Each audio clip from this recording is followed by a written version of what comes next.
Guess you don't count. That's what my sister said when the seating chart put me outside by the trash cans. The hallway smelled like lilies and bleach. I could hear the DJ inside, counting down to the first dance. My mother adjusted her pearls. My father looked away. I tightened my grip on the gift I'd wrapped the night before, smoothed my wine-colored dress, and chose silence. No argument, no tears. I stood up and walked out into the Vermont air. 5 minutes later, the chandeliers went quiet and a scream cut the room in half. Here's what happened next.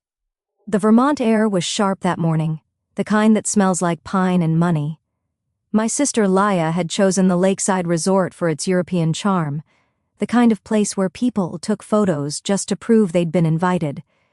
The glass ballroom overlooked the water, strung with orchids and candles floating in crystal bowls. Every table inside shimmered under the chandeliers.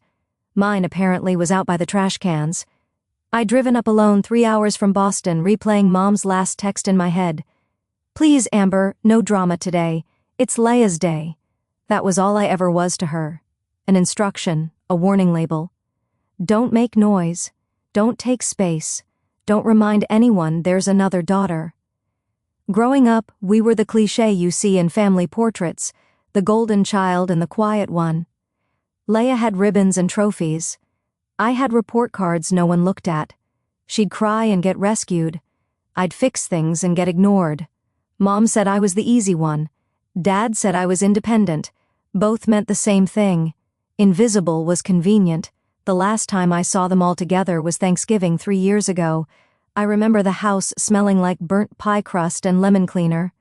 Leia was in Portugal with her new boyfriend, and for once, the air felt light.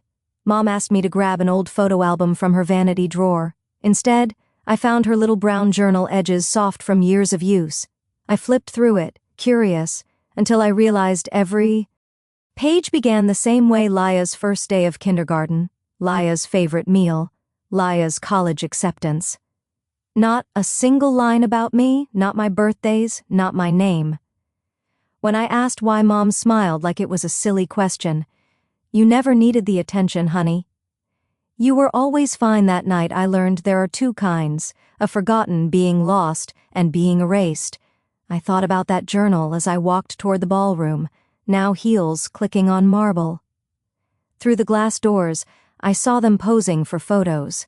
Mom in champagne silk, Dad straightening his tie, and Leia glowing in white. She looked back once, saw me, and smiled, the same way people smile at store clerks they won't remember. The coordinator intercepted me with her clipboard. "You're Miss Hayes?" she asked. "Yeah." Her polite smile faltered when she found my name. "You're listed for hallway seating." I laughed, waiting for her to correct herself. She didn't. Hallway seating, next to the trash cans. I followed her hand toward the small folding table by the service doors. From there, I could see the entire ballroom, every sparkle, every laugh. But there was a wall between us, literal and otherwise. I set my gift on the table, a small silver-wrapped box I'd spent hours picking out, and stared through the glass. Inside, Leia was raising her glass for a photo, Mom adjusting her veil. Outside, I sat in a cold draft and told myself the same lie I'd told for years. It's fine, you don't need them. But the truth was pressing against my chest, quiet and solid. Maybe I didn't need them, but that didn't mean they had the right to treat me like I never existed. I tried to disappear into the background like always, but the hallway wasn't quiet. Staff came and went through the service door, wheeling bins of melting ice, laughing under their breath. Every time it swung open, I caught flashes of the ballroom chandeliers glittering, dresses swaying, my mother's hand on Leia's shoulder like a crown of approval. Then the laughter shifted. I looked up and saw Leia walking toward me, bouquet in one hand, veil trailing behind, like smoke. She stopped just short of the doorway. Her reflection doubled in the glass. Two versions of her, one adored inside, one cruel outside. "Well," she said, tilting her head, "looks like they finally figured out where you belong." I blinked. "What's that supposed to mean?" She smiled, that half smile I'd seen since childhood, the one she used before stealing the spotlight. "Guess you don't count. The words landed so softly I almost missed how sharp they were. Guess you don't count. Like it was math. Like I was a miscalculation. For a second, I said nothing. My throat went dry, the kind of dryness that comes from swallowing too much pride. Behind her, the photographer was calling Bride. "We need you back in the shot." She didn't move. She wanted me to react, to cry, to beg to prove her point. I didn't. I just looked at her long enough for her smile to twitch. "You know," I said quietly, "there's always been space for both of us. You're the one who keeps shrinking it." Her eyes narrowed. "Oh, please, Amber. Not everything's about you. This is my day. You could at least pretend to be happy for once." I let out a small laugh, the kind that sounds like air escaping from a crack. "You made sure I couldn't even sit in the same room. What exactly am I celebrating?" For a moment, the mask slipped. I saw a flicker of something, fear maybe. Then she straightened, lifting her chin. "You always twist things. Maybe Mom was right. You make everything difficult, Mom." The name hit harder than I wanted it to. I pictured that brown notebook again, every page filled with Laya's life and none of mine. "I'm not difficult," I said. "You just never like that I see things the way they are." She rolled her eyes. "You sound just like Dad, pathetic and bitter." "Face it, Amber, nobody needs your approval. Not here, not ever." She turned on her heel, leaving a trail of perfume and disdain. I watched her go, her white gown brushing the floor, and felt the familiar burn behind my eyes. But this time, it didn't hurt the same way. It burned cleaner. When the door closed behind her, I picked up the small silver box from the table, the gift I'd chosen the night before, wrapped in quiet patience. I traced the ribbon once, then slipped it into my bag. If they didn't want me inside, fine. But I wasn't leaving empty-handed. Not this time. For a while, I just sat there, fingers pressed against the smooth edge of the box, listening to the muffled beat of music leaking through the ballroom doors. It was supposed to be their first dance, a perfect picture. I imagined Mom wiping tears, Dad clapping awkwardly, Leia basking in the applause, the same scene I'd watched my whole life from the edges, but edges cut. I stood up slowly. My reflection caught in the glass panel, still composed, maybe even graceful if you didn't look too closely. Inside the bag, the silver gift felt heavier than it should. I had wrapped it carefully the night before, tying the ribbon tighter than necessary. It wasn't just a present, it was proof, something that could shatter the image Leia built out of lies. 3 weeks earlier, I'd run into one of her old coworkers in Boston. A harmless lunch turned into a confession, and Leia had been bragging for months about marrying Rich, about how easy it was to make Noah trust her. "He's sweet," she'd said, "but naive. A few fake tears and I get the house, the money, the last name." She'd laughed. My coffee went cold. I hadn't planned to use that information until today. Before leaving the hallway, I walked back to the reception table near the ballroom entrance. The wedding planner was distracted, fussing over centerpieces. I slid the small silver box among the other gifts right on top of the pile labeled to Leia and Noah. My handwriting was neat, deliberate. Inside, on top of a crystal frame, was a folded note and a printout of the messages her coworker had shown me, screenshots, and receipts. Not a threat, just the truth. I stepped back, checked my reflection one last time, and straightened my dress. My heart wasn't racing. It was steady calm in a way that felt almost foreign. Then I turned and walked toward the exit. The Vermont evening hit me with a rush of cold air. The lake shimmered under the lights, a mirror I didn't need anymore. I could hear the faint echo of clapping behind me. The crowd cheering for a dance I no longer cared to watch. For the first time in years, I didn't feel small. I didn't feel invisible. I reached the parking lot, the crunch of gravel under my heels like punctuation. No dramatic goodbye, no speech, just the quiet closure of a car door. As I started the engine, I looked back once at the glowing windows, the silhouettes moving behind glass, and whispered to myself, "Let the truth find its way." Inside the ballroom, laughter still floated above the music. A saxophonist hit a soft note. Glasses clinked. The crowd pressed closer around the couple on the dance floor. Leia glowed in that heavy white gown, the picture of perfection she'd rehearsed for months. Noah spun her once, twice the camera flashes, painting everything gold. From outside, through the tall windows, the scene looked like a snow globe sealed, flawless, unreal. Then the silver box was opened. It happened near the gift table. A cousin had gathered the presents, sorting bows and ribbons for photos. Someone said, "Let's have them open." One a spur-of-the-moment show for the guests. Leia turned laughing and tugged the ribbon free. The paper fell away, the lid lifted, and inside lay the crystal frame and beneath it the folded note. Her hand hesitated. "What's this?" Busa leaned over. The note slid loose and landed face up on the table. His eyes caught the screenshots before she could snatch them. He frowned, scanning the text messages printed in pale blue bubbles. A sentence stuck out. "He's so easy to handle. Cry a little and he buys anything I want." The music didn't stop right away. It just thinned. The violinist stumbled, missing a beat. Lala's fingers shook. "This isn't someone's trying to." Noah didn't answer. He just kept reading page after page. Each line was worse than the last. Jokes about getting him to sign the prenup first, moving mom and dad into the guest house once he's settled. The same smirk she'd given me hours ago, now frozen on her face, brittle and wrong. "Who sent this?" she hissed. Her mother-in-law, Victoria, had been watching from across the room. When she heard the name Amber Hayes whispered by one of the bridesmaids, her expression hardened. She crossed the floor with the slow certainty of someone used to authority.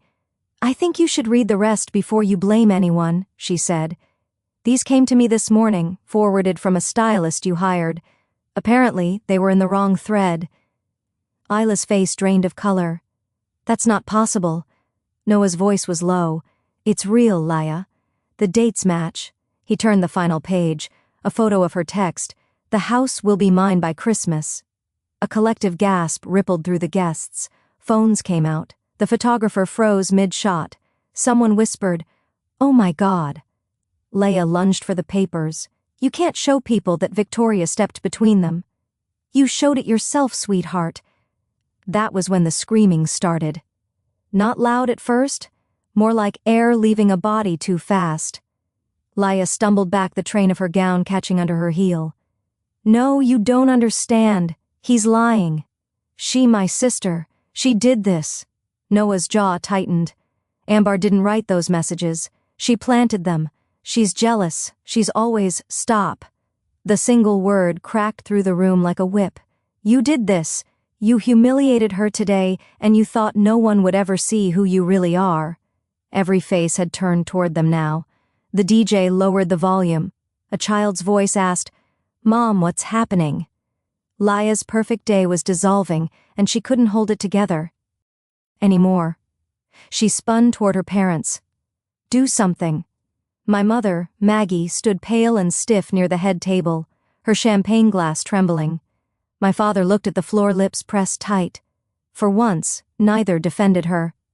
"You knew," Noah said quietly, his voice shaking now. "You knew exactly what you were doing." He reached into his jacket, pulled out a folded document, and set it on the table. "This is an annulment petition. I already signed it." Leia stared at the paper like it was a live wire. "You can't, Noah. You can't humiliate me like this." "I'm not humiliating you," he said. "You did that yourself." Someone turned off the music entirely. The room fell into a silence so deep it buzzed in people's ears.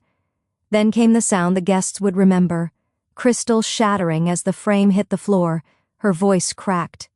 "She's behind this. Amber's behind all of it." Victoria exhaled slowly. "Funny. The only thing your sister did was tell the truth." Outside, I'd stopped by the car engine idling. The glow from the ballroom windows flickered across the lake. I couldn't hear every word, but I heard the scream. It came sharp and high, echoing across the water, followed by the dull thud of a chair tipping. The sound I'd waited my whole life to hear, not out of cruelty, but closure. Inside, Isla's mascara streaked down her cheeks. "You'll regret this," she shouted, voice breaking. Noah turned away, shoulders heavy. No, Leia, you will. He walked off the dance floor, followed by Victoria, the crowd parting around them like a tide. Mom reached for Yila's arm. Sweetheart, maybe we should step outside. Don't touch me, she cried, pulling free. You all wanted this. You never loved me enough. Her voice dissolved into sobs. Dad spoke quietly for the first time that night. You should apologize to your sister. The words stunned everyone, even Mom. But Leia only laughed a sound so brittle it didn't reach her eyes. Apologize to her? She's not even family. Dad shook his head slowly. That's where. You're wrong. He left it at that, turning away, shoulders sagging as he followed the crowd toward the exit. By the time the lights dimmed and the staff began sweeping broken glass from the floor, Leia sat alone under the chandelier. Her dress, once dazzling, now looked heavy, wrinkled. The bouquet had fallen beside her chair. The same hands that had pushed me away now clutched air, desperate for something to hold. She never saw me. I was already gone. Through the fogged car window, I watched as guests hurried out into the parking lot, whispers trailing behind them. It's all over social media already. Did you see his face? That poor girl? No, the other one, the sister. I didn't feel triumph, just quiet. I rested my hand on the steering wheel and thought about the hallway. The smell of lies and bleach, the folding chair that squeaked when I sat. How it all started with a seat by the trash cans, how it ended with the truth laid bare in front of everyone who had ever looked through me. Justice didn't always roar. Sometimes it whispered, now they see you. The scream faded, swallowed by the night. The lake went still again, glassy and calm. I turned the key headlights washing over gravel and drove away from the sound of my sister's perfect world collapsing behind me. By the time I reached Boston, the sky was beginning to gray. The highway signs blurred past the hum of the tires, steady and low like white noise after years of shouting I'd learned to ignore. My phone buzzed non-stop in the cup holder. 16 missed calls from Mom, 3 from Dad, 1 from a number I didn't recognize. I didn't check any of them. The quiet was worth more than explanations. When I stepped into my apartment, it smelled faintly of coffee and rain. The city outside was waking up, headlights flashing across my window. I hung my dress on the back of a chair and stared at it, the deep wine color still flawless, untouched by the night. It looked like armor I hadn't known I was wearing. A new message appeared.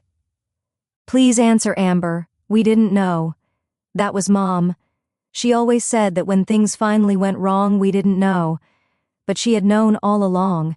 Every time she'd told me to stay quiet, every time she'd laughed at Wyla's jokes, every time she'd said, "You're fine." I put the phone face down on the counter and opened my laptop instead. A map of Maine blinked back at me, dotted with tiny coastal towns. I picked one somewhere I'd never been and clicked book. A week by the water sounded like peace. Before leaving, I stepped out onto the balcony. The city air smelled cleaner than it had in years. Across the river, the morning sun cut the skyline into gold and shadow. They could keep their apologies, their explanations, their versions of the truth. I had mine now. For the first time in my life, silence didn't mean being unseen, it meant being free. At my sister's wedding, I was seated by the trash cans. This morning, I'm sitting by the river. Same silence, different meaning. Back then it was humiliation. Now it's peace. Sometimes the loudest revenge isn't a scream, it's the sound of your own footsteps leaving the room. They thought I'd always stay, waiting for their approval. But I don't wait anymore. I don't beg for space at someone else's table. I build my own. If you've ever been pushed aside by the people who were supposed to love you, know this. Walking away isn't weakness. It's the beginning of freedom. Tell me, have you ever had to walk away from your own family?